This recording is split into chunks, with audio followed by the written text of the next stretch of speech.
안녕하세요. 부동산 가이드 여도은입니다. 본격적인 대선 시즌에 접어들면서 부동산 관련해서 과연 대선 후보자들이 어떠한 공약을 내놓을까 어느 때보다도 관심이 뜨거운 시기입니다.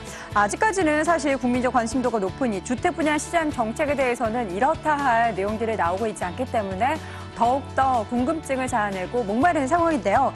그래서 지금 시점에서는 어느 때보다 조금 더 신중해야 되고요. 조심해서 따져볼 만한 부분들이 많은 시장입니다. 어려운 시장 가운데 우리 시청자분들의 고민은 날로 깊어지실 텐데요. 그럴 때마다 옆에는 저희 부동산 가이드가 있습니다. 오늘도 알짜 정보와 함께 여러분의 고민 해결할 수 있는 알짜 정보 또 팁도 준비해 줬으니까요. 잘 체크해 보시기 바랍니다. 부동산 가이드 지금 시작합니다.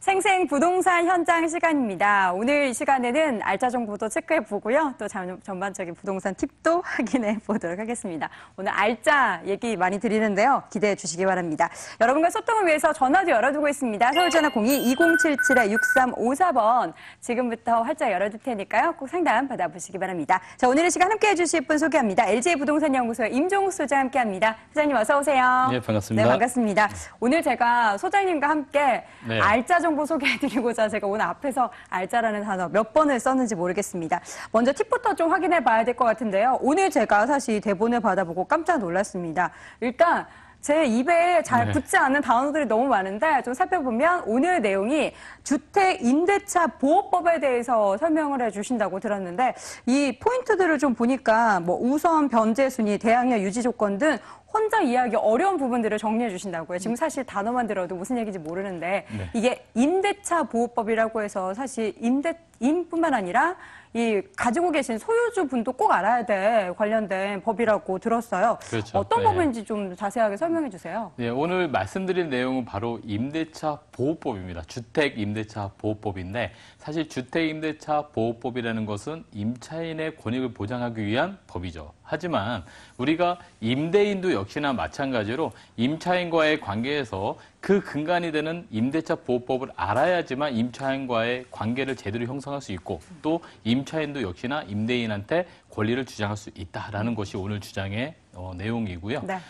요번에 선거 공약도 보면요. 대부분의 이 후보자들이 대부분 소형주택이라든가 또는 임대주택에 대한 공약성이 상당히 많습니다. 자, 그런 것들이 바로 지금 부동산의 체계가 이런 소형주택의 임대료의 어떤 변화가 상당히 많이 일어나고 있다는 것을 알 수가 있겠고요.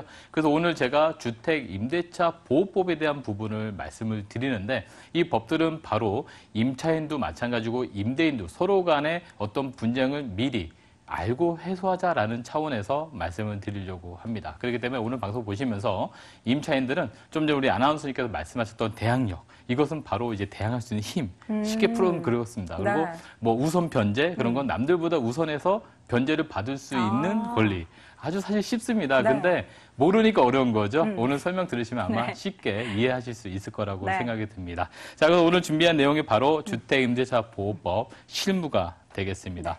자, 보호법의 목적부터 한번 말씀을 드리겠습니다. 국민의 주거 생활의 안정을 보장한다라고 되어 있습니다.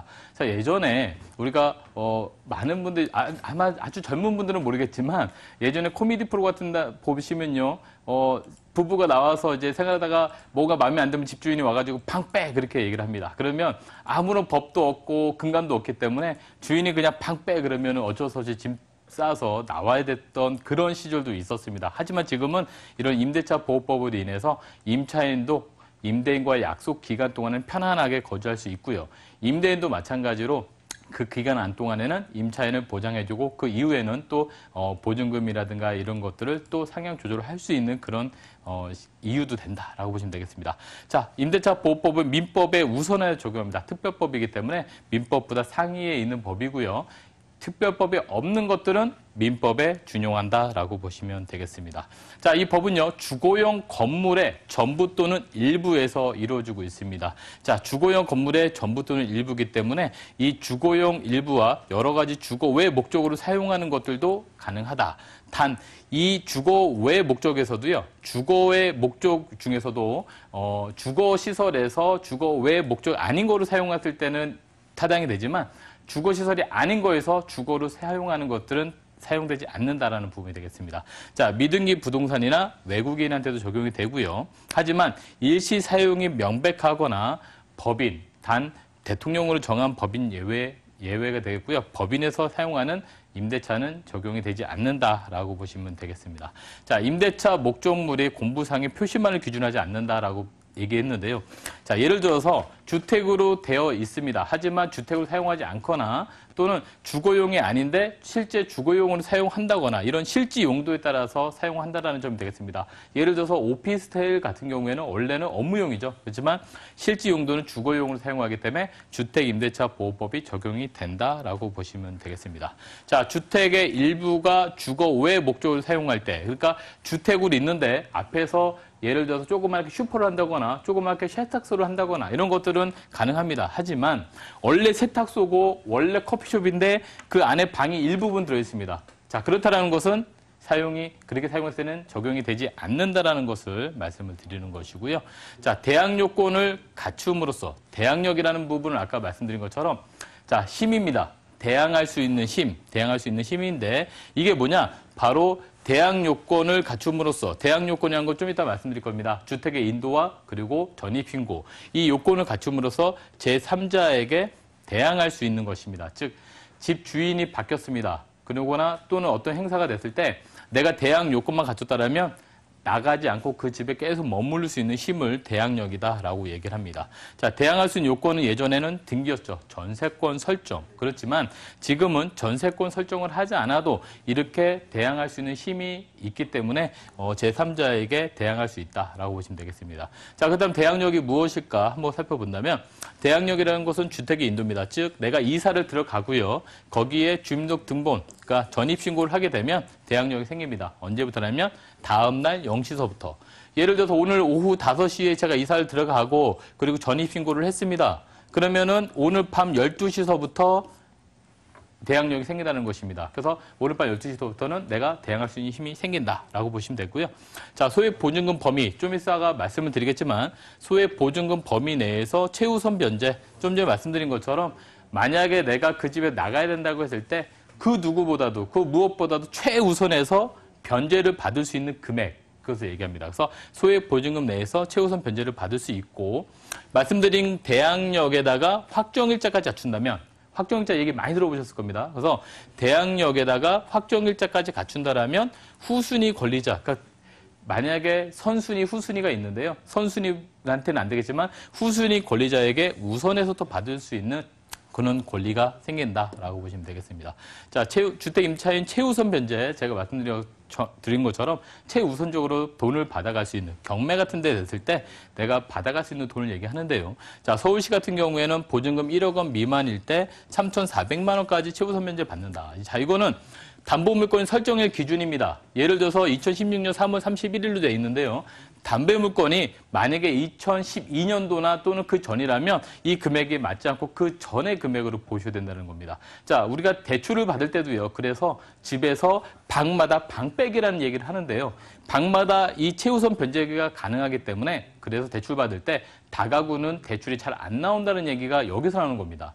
방마다 3,400만 원을 다 빼야 되기 때문에 예를 들어서 내가 10억이라는 담보 가치에서 대출이 5억 원이 나오는데 그 5억 원에서 이 방을 하나당 3,400씩 다 빼기 때문에 대출이 잘 안 나온다는 것이 되겠죠. 그래서 이런 최우선 변제금이 있다라는 걸 보시고요. 자, 좀 전에 말씀드린 것처럼 최우선 변제는 그 어느 누구보다도 최우선해가지고 최우선으로 변제를 받을 수 있는 권리를 내는 거고요. 우선 변제는 등기부등본상에 본다면 내가 확정일자까지 받아놓은 날짜를 기준으로 그 이후에 뭔가 근저당이라든가 뭔가 들어왔을 때 이거보다 우선해서 보증금 전액을 다 보존을 받을 수 있는 권리를 우리가 우선 변제다라고 얘기를 합니다. 자, 많이들 전세권 설정과 확정일자의 차이점을 물어보시는데, 자, 주택임대차보호법이 생기기 전까지는 사실은 전세권 설정을 하여야지만 이 집에 대해서 대항력도 생기고 보증금을 보존을 받았었죠. 하지만 주택임대차보호법 생기고 나서는 확정일자를 받음으로써 사실 전세권 설정과 같은 효과를 받을 수가 있습니다. 근데 아직도 현장에서는 이 전세권 설정을 꼭 해야지만 되는 줄 알고 전세권 설정 하시는 분도 있겠지만 확정일자도 전세권 설정과 같은 효력을 가진다라고 보시면 좋을 것 같습니다. 자, 주택의 인도라는 게 뭔지 또 어렵게 생각할 수 있는데요. 주택의 인도라는 건 사실 어렵지 않습니다. 그냥 입주를 하거나 또는 거기에 이삿짐, 이불이라도 갖다 놓으면 입주를 한 겁니다. 그리고 열쇠를 받아서 내가 비밀번호를 바꿔버린다거나 그러면 주택의 인도를 보는 거고요. 여기도 직접 점유와 간접 점유가 있습니다. 자, 일반적으로 내가 전세를 얻어서 살고 있지만 이것을 직접 점유하게 되면, 직접 거주하게 되면 직접 점유라고 하고요. 내가 아니라 타인이 점유할 수 있습니다. 즉 전전대라고 하는데요. 자, 전차인, 내가 만약에 임대를 준 주인이 임대인이고요. 세입자를 관계에서는 임차인입니다. 임차인인데 이 임차인이 만약에 세를 주게 되면 이건 전대인이 되고요. 또 이 세입자한테 세를 들어가는 사람은 전차인이 됩니다. 그래서 전차인이 대항력을 유지를 계속 해준다라면 이 집에 계속 대항할 수 있는 힘이 생긴다는 것이, 이것을 우리는 간접 점유다라고 얘기를 합니다. 그래서 직접 내가 점유하지 않아도요, 간접적으로 점유할 수 있는 방법도 있다라고 보시면 되겠습니다. 자, 대항력을 유지를 해야 되는 조건이 있는데요. 살고 있는 동안 한번 내가 인도하고 전입신고만 했다고 해서 대항력을 취득한 다음에 계속 유지되는 게 아니고요. 이 주민등록 전입신고도 유지를 해줘야 되고, 그리고 계속 살고 있어야 됩니다. 그런데 만약에 내가 어떤 이유로, 예를 들어서 지방에 근무가 멀리 간다거나 했을 때 가족들이 계속 거기에 거주를 한다라면 내가 비록 나갔다 하더라도 이 대항력은 계속 유지될 수 있다라는 부분이 되겠습니다. 자, 그런데 실제와 주민등록증이 달라서 대항력이 생기지 않는 케이스들이 간혹 있습니다. 자, 보신다면 연립주택 같은 경우에는 동호수가 되게 중요합니다.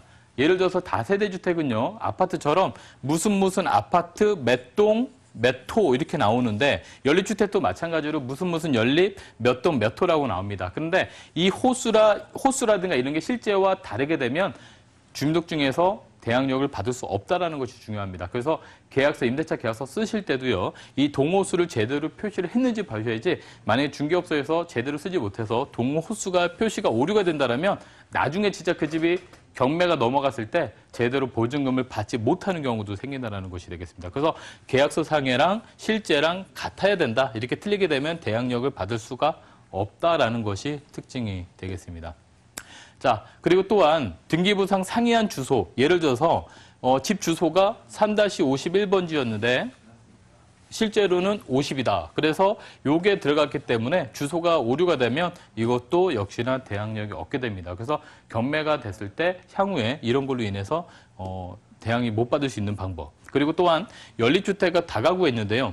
자, 다가구 주택 같은 경우에는 일반적으로 단독주택이죠. 그렇기 때문에 번지수만 있으면 됩니다. 그런데 아파트나 연립주택이나 이런 것들은 번지수만 가지고는 안 되죠. 말씀드린 것처럼 몇 동, 몇 호수까지 기록이 돼야지만 완벽한 주소가 되기 때문에 이 연립주택이 무슨 마포구, 아현동까지만 나온다고 해서는 절대 되지가 않는다라는 점이 특징이 되겠습니다. 자, 확정일자 받는 방법도 한번 말씀을 드리겠는데요. 확정일자는 계약서를 가지고 동사무소에서, 지금 주민센터죠. 주민센터에서 받으시거나 또는 인터넷상에서도 받을 수 있다라는 부분이 되겠고요. 자, 보증금, 얘기를 들어서 내가 살고 있다가 재계약을 하는 경우가 있겠죠. 재계약을 하는데 보증금을 어떻게, 올라갔을 때는 어떻게 되냐 그러면 등기부등본을 일단 확인해 보시고요. 만약에 내가 들어온 시점 이후로 뭔가 또 근저당이나 그런 게 설정이 됐다라면 증액된 전체 금액 계약서 작성, 그러니까 증액, 만약에 아무것도 없다라고 하면 증액된 전체 금액, 만약에 그 전에 2억에 계약이 돼 있다가 2억 5천을 올린다 그러면 2억 5천만 원을 작성해도 되겠지만 등기부등본 확인했더니 뒤에 뭔가 들어와 있다라고 하면 증액된 5천만 원만 따로 써서 확정자를 다시 받으셔야 되는 그런 부분이 있습니다. 자, 만약에 매매로 인해서 집주인이 바뀌었다. 그러면 양수인, 그러니까 집을 샀던 사람은요, 집을 판 사람의 지위를 그대로 승계합니다. 그렇기 때문에 임대차 계약도 그대로 승계가 됩니다. 그렇기 때문에 집주인이 바뀌었다고 해서 굳이 계약서를 다시 작성하지 않아도 그 계약은 그대로 유효가 되기 때문에 집주인이 바뀌었다 해서 계약서를 반드시 꼭 써야 되는 건 아니다라는 부분이 되겠습니다. 자, 세 번째로 이제 임대차 기간인데요. 자, 보통 일반적으로 임대차 기간을 정하지 않거나 또는 2년 미만으로 정한 임대차도 2년으로 봅니다. 자, 집주인은 그대로 2년으로 봐야 되고요. 만약에 임차인은 2년 미만을 주장할 수 있습니다. 그래서 일반적으로 원룸 같은 경우에 임차인들이 대부분 1년 계약을 하게 되는데요. 자, 집주인들은 계약서에 1년을 돼 있다 하더라도 2년 동안은 사실은 내보내지 못합니다. 하지만 임차인은 1년을 주장할 수 있다는 것이죠. 그래서 임차 보증금을 반환받을 때까지 임대차 관계는 존속된다. 이거는 뭐냐면 보증금을 받을 때까지 계약 기간이 끝났다 하더라도 임차인은 그 임대차 관계가 계속 유지된다라는 부분이 되겠고요. 자, 묵시적 갱신에 대해서 많이들 물어보시는데요. 자, 임대인은 임대차 만료 1에서 6개월까지 전에 계약을 갱신하지 않겠다, 뭐 어떤 얘기가 없다라고 하거나 임차인은 1개월 전까지 아무 얘기 없다라면 이것은 동일한 조건으로 그냥 계약이 갱신됐다라고 보게 되고요. 그 기간은 2년으로 본다는 것입니다. 그래서 임차인은 언제든지 계약을 해지 통보할 수 있다는 게 특징이 되는데, 자, 임대인은 계약 해지를 할 수 없습니다. 하지만 이 기간 안에 임차인은 2년을 채우지 않아도요, 언제든지 계약 해지를 통보할 수 있다라고 얘기하고요. 그 계약 해지를 받은 날부터 3개월 후에 효력은 발생한다라고 보시면 되겠습니다. 자, 이런 얘기 많이 나옵니다. 중개 수수료, 만기 전에 나가야 되는데 수수료 누가 내야 됩니까? 이런 말 많이 나오는데요. 자, 원래 원칙은요, 중개 수수료는 중개 의뢰인이 내는 겁니다. 그렇기 때문에 중개 의뢰인은 당연히 집 주인이 될 수밖에 없죠. 그래서 사실 만기 전이라 할지라도 수수료는 당연히 집 주인이 내야 됩니다. 하지만 만기 전에 나가는 것만큼 세입자가 사정이 있어서 빼나가는 거기 때문에 관례상으로는 세입자가 내고 있다는 것이 바로 통례가 되기 때문에 됐습니다. 그렇기 때문에 일반적으로 중개 수수료 같은 경우에는 만기 전에는 원칙은 집주인이지만 통상적으로는 세입자가 낸다라고 보시면 되겠습니다. 자, 임차권 등기라는 게 있는데요. 임대차가 종료가 됐는데 보증금을 받지 못합니다. 그렇다면 내가 사정이 있어서 이사를 가야 되는데 이사를 가게 되면 아까 말씀드린 것처럼 대항력을 잃어버릴 수가 있겠죠. 그래서 대항력을 잃지 않기 위해서는 입장권 등기를 해놓으면 그 대항력도 계속 유지가 될 수 있다는 것이 되겠습니다. 자, 이후에 보증금 반환 청구 소송을 통해서 보증금을 계속 받으려고 할 수밖에 없겠죠. 자, 임대차 계약 전에 확인해야 될 부분을 한번 확인해 보였는데요. 자, 등기부등본을 반드시 확인해 봐야 될 것 같고요. 그리고 선순위 임차인 보증금, 특히나 다가구 건물 같은 경우에는 등기부등본상에 되지 않은 그런 보증금들이 상당히 많습니다. 그래서 그런 걸 좀 확인해 보시고요. 또 매매 가능한 금액, 즉 나중에 경매가 되거나 했을 때 그 어떤 금액으로 돼서 내 보증금을 보존을 받을 수 있는지를 확인을 꼭 해보시고 계약해 보시는 것이 무엇보다 중요할 것 같습니다. 네, 오늘은 주택임대차보호법에 대해서 우리가 미처 알지 못했던 부분 꼼꼼하게 체크해 봤는데요. 더 자세한 내용과 또 부동산 투자 전략 고민이신 분은요, 임종욱 소장의 무료 세미나 참석해 보시기 바랍니다.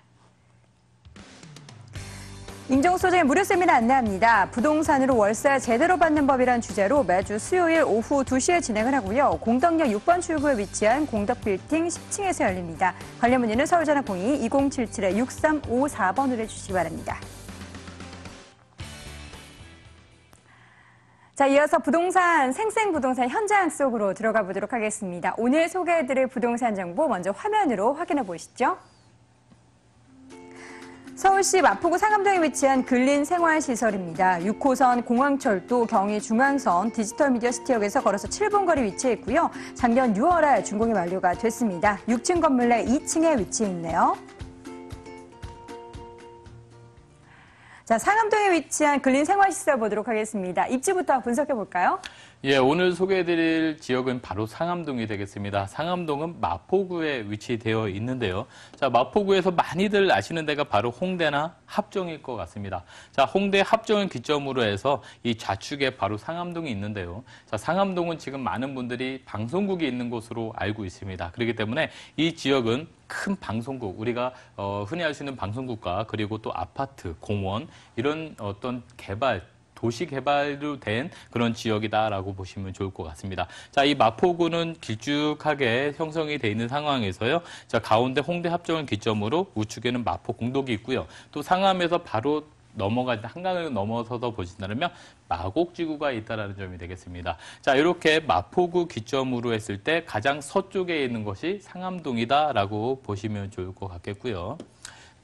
자, 다음 지도를 보신다면 바로 이 상암동은 이렇게 업무 지역과 그리고 또 아파트 그리고 공원 이렇게 이루어져 있습니다. 자, 업무 지역을 보신다라면 바로 보시는 뭐 여러 가지 SEDS 상암센터라든가 또는 MBC 방송국이라든가 YTN이라든가 여러 가지 방송국을 비롯한 IT 업종들이 상당히 많이 밀집되어 있습니다. 사실 이 지역은 굉장히 큰 빌딩으로 지금 이루어져 있고요. 바로 맞은편에 아파트 그리고 또 바로 뒤편에 공원이 이루어져 있기 때문에 사실은 주거하시는 분들이 예전에 아파트 가격이 마포구에서도 상암동이 가장 높았던 그런 지역이다라고 보시면 되겠습니다. 자, 경의 디지털 미디어 시티역을 이용하시는 데 있어서 지하철은 경의선과 그리고 또 인천공항철도 그리고 6호선을 이용해서 가시게 되는데요. 자, 이 지역 같은 경우에는 지하철역에서 사실은 굉장히 끝까지 가신다라면 도보로는 상당히 먼 거리가 되겠습니다. 그렇기 때문에 이 주변, 지하철역 주변으로 소규모 주택이라든가 또는 소규모 이런 상업시설을 이용하시는 분들이 상당히 많고요. 지금 최근 들어선 지하철역 주변에 이 단독주택 부지, 단독주택 부지가 지금 최근 들어서 이 상가로 많이 변모되는, 그래서 상가로 변할 때마다 임대료가 상승되고 그로 인해서 매매가가 계속적으로 상승하는 그런 입지 여건을 좀 가지고 있다라고 보시면 좋을 것 같습니다. 네, 입지 여건 분석해봤고요. 이제 관련해서 개발 호재 보도록 할게요. 상암동은 그동안 개발을 굉장히 많이 진행돼 왔잖아요. 앞으로 또 기대해볼 만한 부분들이 있을까요? 예, 마포구 같은 경우에는 안정적으로 계속 상승하는 지역이다라고 보시면 되겠습니다. 그 안정적으로 상승하는 모습은 뭐냐면요. 바로 임대차가 기반이 되기 때문에 그렇습니다. 사실 앞으로 부동산은요. 임대차가 잘 되는 지역이 매매가가 상승하는 지역이다라고 보시면 되겠습니다. 자, 이 지역도 마포구 4대 성장 거점 지역으로 말씀드릴 수 있는데, 자, 상암동과 더불어서 바로 합정과 그리고 홍대 그리고 공덕이라는 4대 거점 지역이 있습니다. 자, 이 지역이 바로 업무 지역으로 형성되어 있고 바로 또 학교가 인접해 있기 때문에 이 지역 자체가 전부 다 임대 사업이 상당히 잘 될 만한 그런 지역이다라고 보시면 되겠고요. 자, 상암동 같은 경우는 개발 계획이 거의 80% 정도 마무리됐는데 나머지 20% 중에 하나가 바로 이 롯데 부지가 되겠습니다. 이 부지가 형성됨으로써 주변의 개발을 상당히 끌어당길 수 있는 여건이 될 것 같고요. 또 바로 한강과 인접해 있습니다. 자, 합정 당산 그리고 마곡 상암지구가 바로 한강 개발 지역의 한 축으로서 앞으로 한강 개발에 따른 수혜를 그대로 가져갈 수 있을 것 같고요. 바로 상암동 건너편인 마곡지구입니다. 월드컵 대교가 개통 예정인데요. 자, 이렇게 월드컵 대교가 개통된다면 여러 마곡지구와 더불어서 상암동까지도 개발 효과가 상당히 일어날 것으로 예상되고 있습니다. 네, 그렇다면 이제 건물 볼까요? 어떻게 지어졌나요? 건물은 작년 6월에 준공이 됐고요. 네. 업무용 근린생활시설입니다. 즉 사무실로 지금 임대가 완성이 되어 있습니다. 자, 상암동은 대부분 큰 빌딩으로 이루어져 있기 때문에 작은 사무실에 수요가 많은데 공급이 없습니다. 그래서 이 작은 수요를 공급이 매우 부족하기 때문에 안정적인 임대가 가능하다라고 보시면 되겠고요. 6층 건물에 2층에 위치되어 있고 전용 면적이 95제곱미터가 되겠습니다. 안에는 현재 사무실로 이용 중에 있고요. 2년의 임대차가 완료돼 있기 때문에 지금 사용이 가능한 그런 부동산이 되겠습니다. 네, 가격 보도록 하겠습니다. 어느 정도면 접근 가능할까요? 자, 매매가 3억 3천입니다. 우리가 상가 같은 거 매입할 때 보통 5억 이상 다 되는 가격을 보실 수 있는데 서울에서 5억 밑으로 상가를 보실 수가 참 힘들다라는 부분을 많이 말씀드리고 있는데, 자, 매매가 3억 3천에 현재 보증금 2천에 월 170만 원의 임대가 완료가 되어 있습니다. 그래서 대출 1억 8천을 만약에 이용하신다라면 대출 활용하셔서 실제 투자 금액은 1억 3천만 원에 월세 170만 원을 받을 수 있다라고 보시면 되겠습니다. 네, 이렇게 해서 부동산 정보 꼼꼼하게 체크해 봤는데요. 마지막으로 안전한 투자를 위한 유의사항도 함께 확인해 주세요. 계속 말씀드리는 것처럼 임대차가 되게 중요합니다. 그래서 임차인과의 관계, 그리고 또 임차인과의 어떤 그 법적인 부분까지도 임대인들도 꼭 숙지를 하셔가지고요. 임차인과의 원활한 그런 임대차 관계를 계속 잘 유지하시는 것이 부동산의 가치를 상승시킬 수 있는 비법이다라고 말씀드리겠습니다. 네, 이렇게 해서 오늘 임종수 소장과 함께 상암동에 위치한 근린생활시설 확인해봤고요. 화면으로 내용 다시 한번 정리해 보시죠.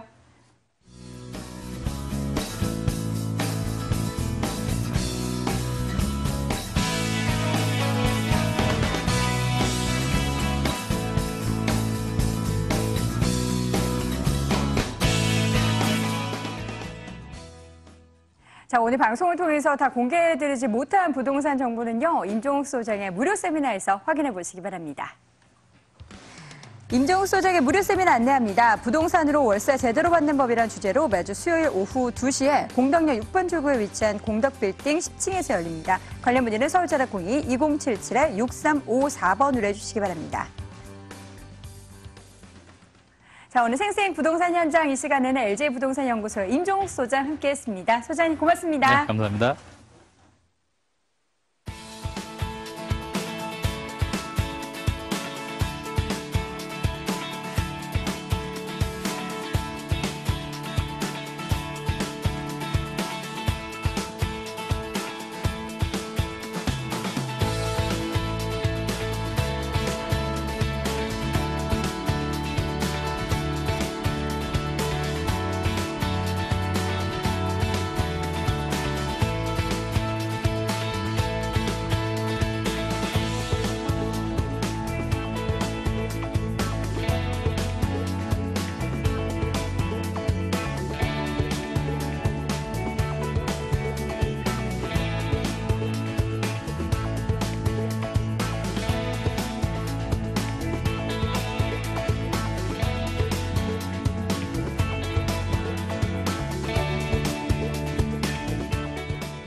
오늘은 부동산 정보 시간입니다. 부동산 정보 오늘도 3가지 준비했는데요. 방송을 통해 공개되는 정보들에 대해서 궁금한 점, 고민 있으신 분들은 상담도 가능합니다. 서울전화 02-2077-6393번으로 해주시기 바랍니다. 자, 오늘 이 시간 함께해 주실 두 분의 전문가 소개합니다. 아주자산관리의 박정원 소장, ANC 도시개발의 김영주 이사 함께합니다. 두 분 어서 오세요. 네, 안녕하세요. 네, 반갑습니다.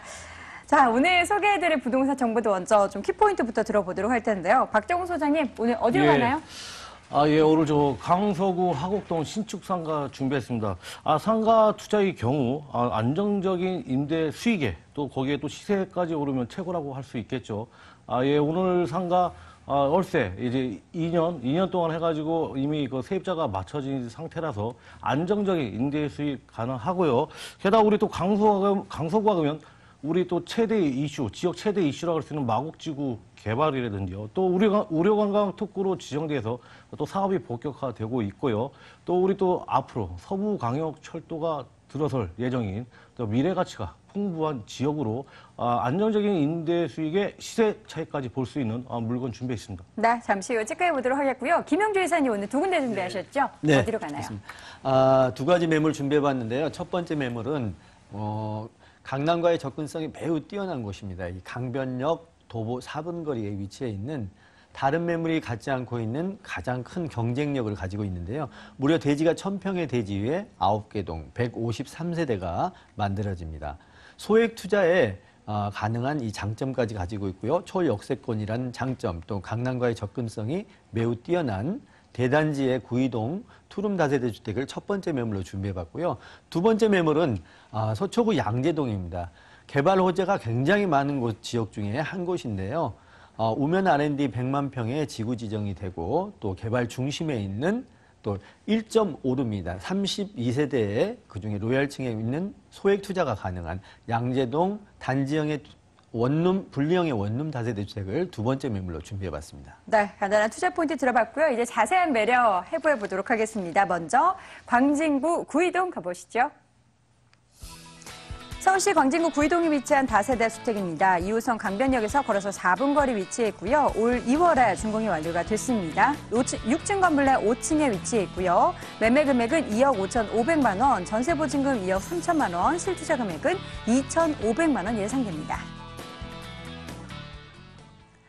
자, 오늘의 첫 지역은 광진구 구이동 확인해 보도록 하겠습니다. 이사님, 먼저 네. 입지부터 확인해 봐야겠죠? 네. 자, 우선 앞서 말씀드렸던 것처럼 이 강남과의 접근성이 매우 뛰어나기 때문에 그 전월세가 높은 양질의 임차인들이 대거 기다리고 있는 대기 수요가 있을 정도의 그런 매물입니다. 자, 우선 대표적으로 말씀드리는 이 입지 같은 경우에는요. 우선 전철을 2호선 이용할 수 있는 강변역이 초역세권, 도보 4분 거리 이내에 있다라는 점이고요. 또 이 강변역과는 또 이 동서울 터미널이 같이 맞닿아 있습니다. 본 매물 지하는 2분 거리에 위치해 있기 때문에 지방으로의 이동도 매우 수월하고요. 또 강변북로와 올림픽대로까지도 이용을 할 수가 있습니다. 서울 도심은 물론이고 인근 수도권까지 편리하게 이동할 수 있는 아주 좋은 교통망을 갖추고 있습니다. 또 잠실대교와 잠실철교와도 차량으로 5분 정도만 이동을 하시게 되면 잠실 생활권의 인프라까지도 즐길 수 있는 그런 강남과의 접근성이 매우 뛰어난 매물이고요. 강변 테크노마트하고도 도보 5분 거리에 위치해 있습니다. 문화와 쇼핑을 간략하게 좀 잘 즐길 수 있는 그런 입지를 가지고 있습니다. 또 서울 아산병원, 건대병원을 이용할 수가 있기 때문에 의료시설도 수준 높은 의료시설을 이용할 수가 있는 장점을 가지고 있습니다. 네. 또 중요한 이 학구는요, 주변에 그 성동초, 양남초등 그 도보 1, 2분 거리에 학교가 매우 많이 산재해 있기 때문에 주변 환경이 매우 뛰어난 입지를 가지고 있다. 이렇게 말씀을 드리겠습니다. 네, 중간에 듣다가 이 정도면 많다라고 생각해서 제가 끊을 뻔했네요. 자, 다양한 입지 적힌 조건 들어봤고요. 개발 계획들은 어떤 부분들 저희가 확인해 볼 수 있을까요? 네, 자, 이 매물과 가까이 접근성을 가지고 있는 두 가지의 큰 개발 호재가 있는데요. 우선 첫 번째 개발 호재로는요. 구의자양 재정비 촉진지구가 본 매물지와 이 경계선상에 있습니다. 구의동, 자양동 246번지, 또 자양동 680번지 본 매물관의 이 경계선상에 있는 이곳에 첨단 업무 복합도시로 대규모 개발이 이루어집니다. 대규모 이 개발 사업이기 때문에 본 매물 또한 많은 임차인의 수요 만들어낼 수 있고 또 본 매물이 수혜를 받을 것이다. 이렇게 예상이 되고요. 두 번째로는 이 동서울 터미널 준공된 지 26년이 지났는데 동서울 터미널 재건축 사업이 2011년부터 이야기가 나와서 지금 현재로는 좀 과시화가 돼가고 있는 중이고요. 현재 그 소유주는 한진중공업에서 가지고 있습니다. 현재 그 3천억 원 정도의 수준의 가치를 가지고 있지만 개발이 된다라고 하면 수조 원을 능가하는 정말 큰 개발 호재다. 이렇게 말씀을 드릴 수가 있겠고요. 동서울 이 터미널 부지가 약 35,977평방미터입니다.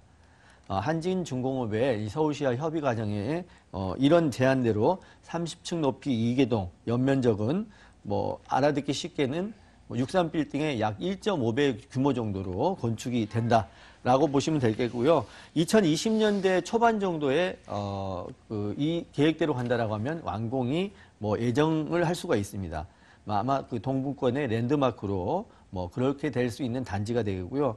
지하철 2호선 강변역과 맞닿아 있는 이 부지이기 때문에 강남과의 접근성이 좋은 이유로 강남의 이 오피스 또 대규모의 빌딩들의 임점에 있는 사무실들이 이전을 고려하고 있습니다. 그로 인해서 본 매물 지금도 임차인이 굉장히 많지만 앞으로도 임차인의 많은 수요로 인해서 매매가도 상승될 것으로 예상이 됩니다. 네, 이렇게 해서 입지와 개발 호재 들어봤다면 건물 볼 텐데요. 이미 준공이 완료가 됐어요. 어떻게 지어졌나요? 네, 자, 그 9개 동에 그 전체 153세대, 또 대지가 무려 1000평입니다. 기존에 이 한양연립이 있던 이 1000평의 대지를 모두 매입해서 9개 동으로 만들어서 신축을 하고 있는데요. 주변 환경도 매우 뛰어나고 이 전체 대지 9개 동 중에서 8개 동은 이미 이제 이번 달까지 4개 동은 준공이 떨어져 있고 나머지 동은 이번 달 정도에 준공이 예정이 돼 있습니다.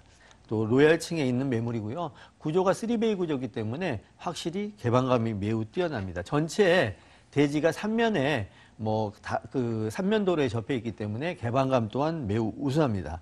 특히 이 건축물을 이런 다세대를 많이 신축해 놓은 이 중견 건설사가 축적된 노하우와 인지도로 신축한 매물이기 때문에 그야말로 좀 오랫동안 보유하고 있어도 좋을 만한 그런 매물이고요.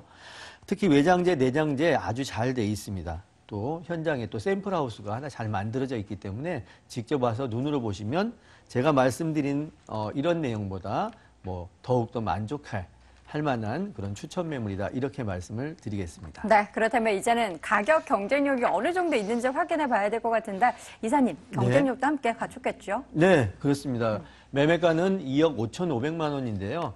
전세 2억 3천만 원의 임대 대기 수요는 굉장히 많은 편입니다. 월세 또한 3천에 90만 원 정도의 월세 임대 대기 수요도 굉장히 많습니다. 강남과의 접근성이 매우 뛰어나기 때문에 강남에서 넘어오시는 뭐 신혼부부들 또 직장인들이 굉장히 많은 그런 곳이고요. 그렇게 된다라고 하면 실투자금은 전세를 이용하실 경우에는 2,500만 원으로 소액 투자해서 미래 가치가 풍부한 매물을 뭐 소유권 이전을 받으실 수가 있습니다. 보증금 월세 3천만 원에 월 90만 원 예상되고요. 대출금을 만약 1억 7천만 원을 이용하여 투자하신다면 월세 투자도 굉장히 소액이 가능합니다. 5,500만 원으로 안정적인 수익성의 매물로도 추천을 드릴 수가 있겠습니다. 네, 마지막으로는 안전한 투자를 위한 체크포인트 유의사항 확인해 주시죠. 네, 잘 팔 수 있으려면 부동산 투자 잘 파는 것이 가장 더 관건입니다. 잘 팔 수 있으려면 원칙을 잘 지켜야 되는데요. 그 지역에 뭐 임대 수요 또 공급 뭐 이런 것들 잘 눈으로 보고 체크하셔서 발품을 좀 파시라. 이렇게 유의사항으로 말씀을 좀 드리겠습니다. 네, 이렇게 첫 번째 부동산 정보 광진구 구의동에 위치한 다세대 주택 확인해 봤고요. 화면으로 내용 다시 한번 정리해 보시죠.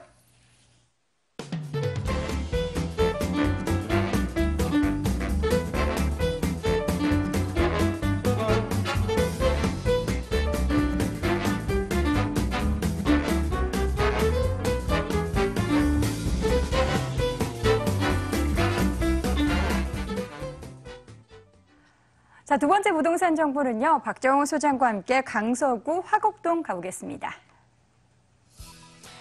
서울시 광서구 화곡동에 위치한 상가입니다. 5호선 화곡역에서 걸어서 9분 거리 위치해 있고요. 올 1월에 준공이 완료가 됐습니다. 5층 건물의 1층에 위치해 있고요. 매매 금액은 2억 500만 원, 보증금 2천만 원에 월 75만 원 임대 예상되고요. 대출 가능 금액은 1억 2천만 원, 실투자 금액은 6,500만 원 예상됩니다. 자, 강서구 화곡동에 위치한 상가 보도록 하겠습니다. 먼저 화곡동의 입지적인 분석부터 들어가 볼게요. 어떤 부분이 좋습니까? 예, 일단 우리 지하철 역세권인지 아닌지부터 일단 소개를 네. 드리겠습니다. 예, 일단 지하철 5호선 화곡역과 도보 9분 거리입니다. 9분 거리 위치해서 뭐 마곡지구, 또 여의도 아주 가깝게 빠르게 이동할 수 있습니다. 화곡역에는 또 향후 부천에서 화곡역과 상암 DMC역을 경유하여 홍대 입구역까지 또 연결하는 서부광역철도가 들어설 예정이라서 대중교통 여건은 더 개선될 전망입니다. 또한 이 지역은 서울 서부지역 교통의 중심지로 공항대로 올림픽대로 서부간선도로 경인고속도로 등으로 접근성이 우수하며 자가용을 이용하여도 서울 전역과 수도권 등으로 이동이 수월함으로써 많은 인구 유입을 예상할 수가 있어 이 지역 일대 부동산 가격에도 커다란 영향을 미칠 것으로 예상할 수 있겠습니다.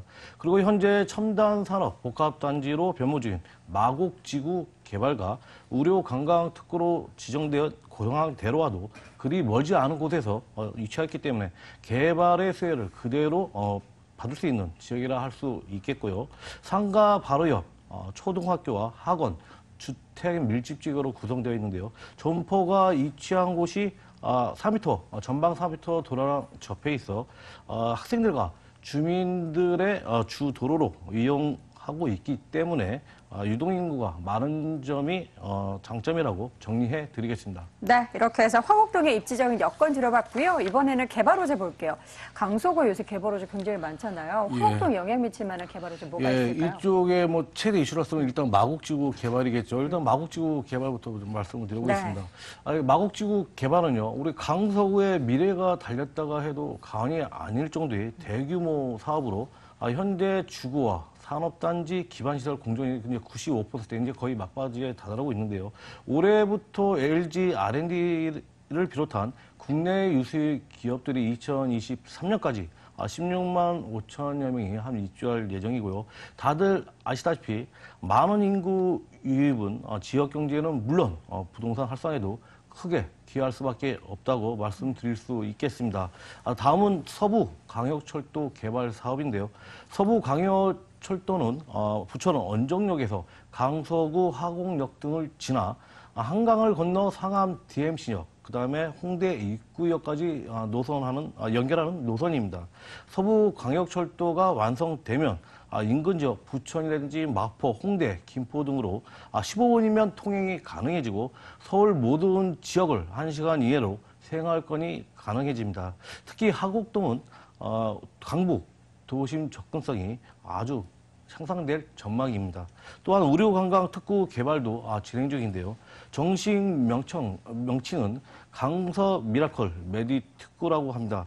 강서 미라클 메디 특구는 공항대로를 중심으로 40여 개 이상의 기존의 특화 병원과 함께 최고급 의료 서비스 기반이 갖춰질 뿐만 아니라 쇼핑, 숙박, 외식, 관광으로까지 개발하는 사업인데요.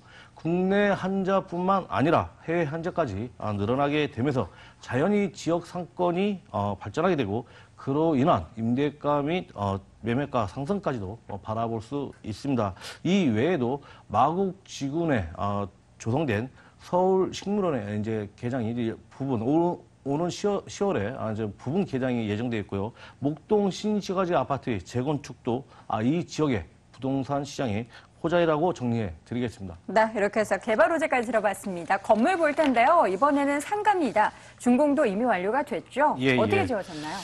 예, 아주 잘 지어졌는데요. 네. 예. 2017년 1월 준공한 신축 상가입니다. 현재 2년 계약으로 월세 입자가 맞춰진 상태입니다.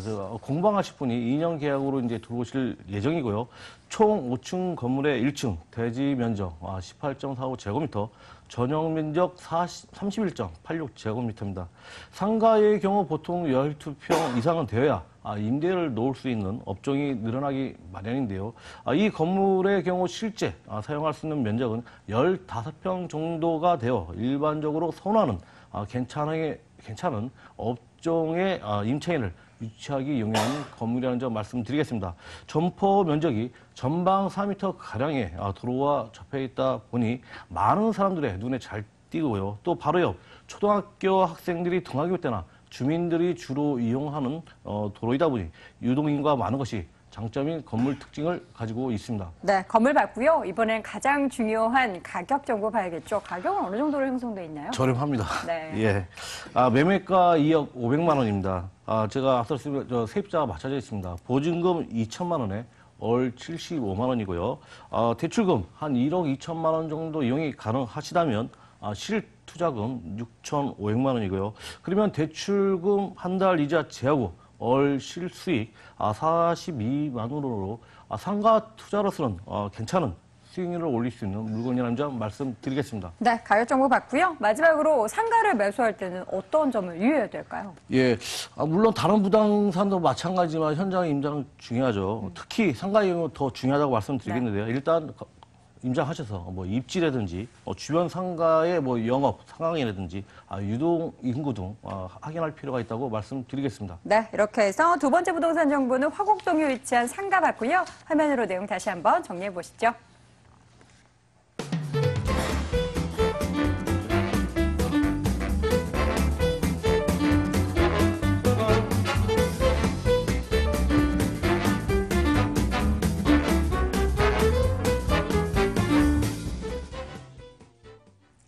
다시 김영주 이사와 함께 부동산 정보 소개해 드리도록 하겠습니다. 이번에는 강남권 이동해서요. 서초구 양재동 가보시죠. 서울시 서초구 양재동에 위치한 다세대 주택입니다. 신분당선 양재 시민의숙역에서 차로 2분 거리 위치해 있고요. 2015년 10월에 준공이 완료가 됐습니다. 5층 건물 내 3층에 위치해 있고요. 매매 금액은 1억 9,500만 원, 전세 보증금 1억 8천만 원, 실세 금액은 1,500만 원 예상됩니다. 양재동 가보도록 할게요. 이사님, 양재동의 입지적인 매력은 뭐가 있을까요? 네. 자, 우선 AN시도시개발 저희 사무실이 양재동에 있습니다. 그래서 그 어느 회사보다는 가장 잘 아는 곳이 이 양재동인데요. 저녁이면 굉장히 많은 직장인들이 몰려듭니다. 어디서 그렇게 많이 나오는지 모르겠지만 그만큼 지속적으로 인구가 유입이 되고 있다. 이런 것을 현저하게 느낄 수가 있는 곳이 본 매물이 가지고 있는 입지입니다. 현재도 이 대로면 업무 빌딩인 현대기아 또 LG연구단지 등 뭐 코트라라든지 뭐 총 270여 개의 R&D, 소규모의 R&D까지 있기 때문에 직장인들의 임대 수요가 약 7만여 명이라고 합니다. 굉장히 많은 그런 임차인의 수요를 가지고 있는 게 본 매물의 입지입니다. 또 이 많은 유동 인구의 그 확장은 또 상권도 확장되고 또 지가의 상승을 만들어내는 그런 중요한 요인들이 많이 있는데요. 본 매물 같은 경우에 더욱더 많은 영향을 받을 수 있을 것이다 이렇게 예상이 되고 양재동의 입지 지도상으로 간략하게 살펴보게 되면 아마 도로망의 아주 중심이 돼가고 있는 곳이 이 양재동이다 이렇게 말씀을 좀 드릴 수가 있습니다. 경부고속도로 선상의 마지막 IC가 이 양재동이 접해 있고요. 그렇기 때문에 지방으로 이동도 매우 수월하고 또 양재대로, 강남대로 등이 또 본 매물지와 인접해 있습니다. 강북 또 서울의 중심, 강동, 송파곤역, 분당, 판교, 경기도로 진입도 이 양재동을 꼭 거쳐간다는 것을 볼 수가 있습니다. 또 최근에는 이 강남 순환도시도로가 1구간 서남 IC라는 명칭으로 개통이 됐습니다. 이 구간도 뭐 우면과 수서의 구간도 앞으로 개통이 될 예정이고요. 서해안까지 약 1시간 정도가 단축이 된 그런 훌륭한 교통망을 가지고 있는 게 본 매물의 입지입니다. 그리고 또 본 매물지 인근에 보면 양재천, 또 심리해수, 대모산, 구룡산 등 뭐 도보로 이용 가능한 녹지 공간이 풍부합니다. 근린공원과 시민체육시설이 동네 곳곳마다 아주 잘 짜여져 있는 곳이 본 매물의 입지이기 때문에 생활환경 또한 매우 우수합니다. 신분당선 양재 시민의 숲역 이용할 수가 있겠고요. 생활 편의시설로는 이마트, 코스트코 등 전국 1위의 농협 하나로마트까지도 지근거리가 있습니다. 뭐 의료원으로는 삼성의료원, 영동 세브란스 등 이용할 수가 있고요. 가까운 이 원지동에는 최첨단 의료시설을 갖고 있는 700개의 병실로 국립의료원이 신축될 예정입니다. 주거생활의 인프라가 모두 갖춰져 있는 그런 입지를 가지고 있는 게 본 매물지라 이렇게 말씀을 드리겠습니다. 네, 입지 봤고요. 사실 양재동 같은 경우에는 여러 개발 호재로 많은 사람들의 이목이 집중이 되고 있는 곳입니다. 어떤 개발 호재 우리는 좀 주목해 볼 수 있을까요? 네, 자 우선 그 양재동에는요, 양재 우면 R&D 100만 평이라는 어마어마한 그런 개발 호재가 있습니다.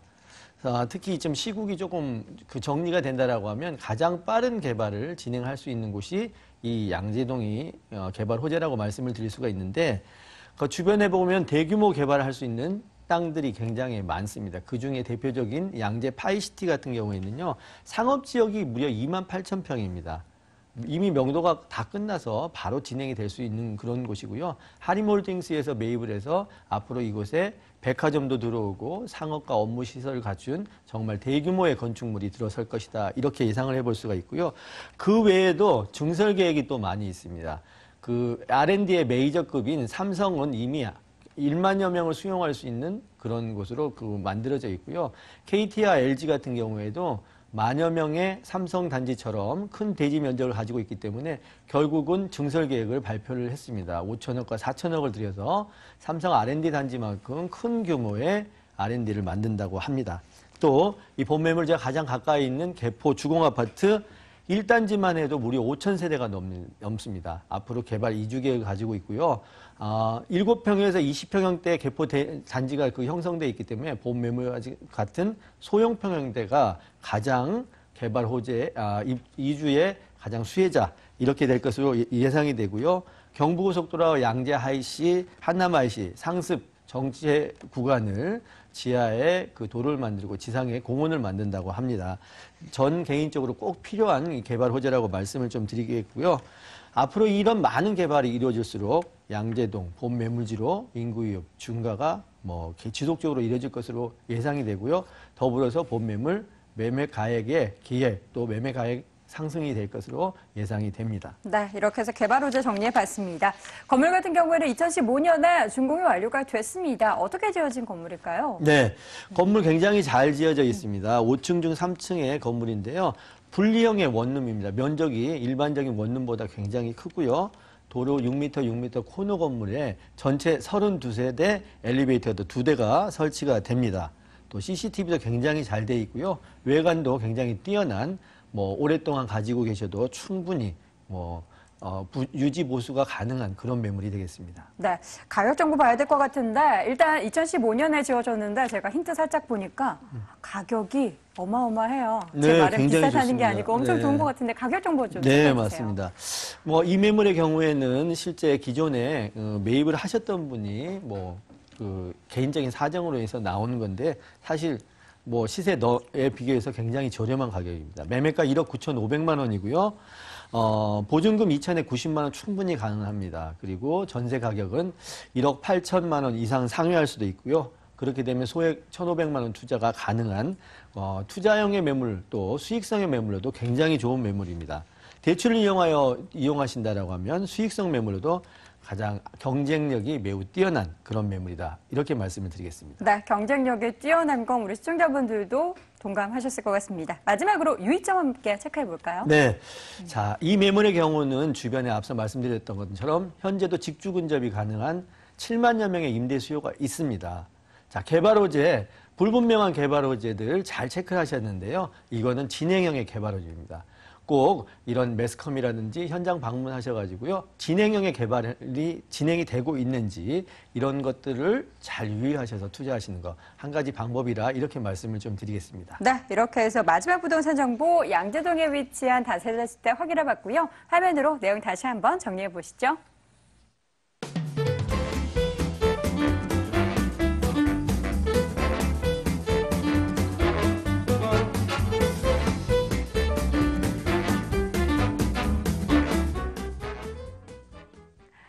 자, 오늘 정보 전해주신 두 분의 전문가를 만나볼 수 있는 1대1 무료 상담 안내해드립니다.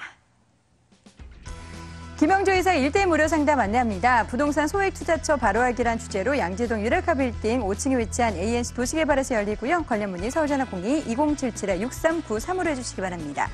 자, 이어서 박정호 소장의 1대1 무료 상담 안내합니다. 변동성 큰 시장 수독 안전한 투자 전략이라는 주제로 매주 금요일 열리고요. 관련 문의 서울전화 02-2077-6352번으로 해주시기 바랍니다.